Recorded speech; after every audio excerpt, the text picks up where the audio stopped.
Pan India star Prabhas ప్రస్తుతం వరుస చిత్రాలతో బిజీగా ఉన్నాడు. ఇప్పటికే దర్శకుడు మారుతి డైరెక్షన్లో ది రాజా సాబ్ చిత్రంలో నటిస్తున్న ప్రభాస్ మరో డైరెక్టర్ హను రాఘవపూడి డైరెక్షన్లో ఫౌజీ అనే సినిమాలో కూడా నటిస్తున్నాడు.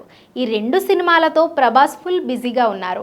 అయితే హను రాఘవపూడి డైరెక్షన్లో తెరకెక్కుతున్న ఫౌజీ మూవీపై సినీ సర్కిల్స్లో రోజుకో వార్త చక్కర్లు కొడుతుంది. తాజాగా ఈ సినిమాలో ప్రభాస్ ని ఢీకొట్టే విలన్ పాత్రలో ఓ బాలీవుడ్ యాక్షన్ హీరో నటించబోతున్నాడనే వార్త వినిపిస్తుంది.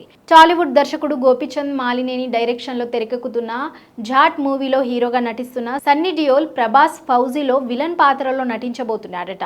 ఈ పీరియాడిక్ వార్ మూవీలో ప్రభాస్ను ఢీకొనే పాత్ర చాలా పవర్ఫుల్గా యాక్షన్ బెస్ట్గా ఉంటుందట.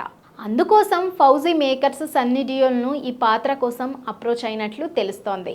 అటు ఆయన సోదరుడు బాబీ డియోల్ ఇప్పటికే టాలీవుడ్లో వరుస చిత్రాల్లో నటిస్తూ బిజీగా ఉండడంతో ఇప్పుడు సన్నీ డియోల్ కూడా టాలీవుడ్ ఎంట్రీకి సిద్ధమవుతున్నట్లు తెలుస్తోంది. మరి ఈ వార్తలో ఎంతవరకు నిజం ఉందనే విషయం తెలియాలంటే మేకర్స్ ఓ క్లారిటీ ఇచ్చే వరకు వెయిట్ చేయాల్సిందే.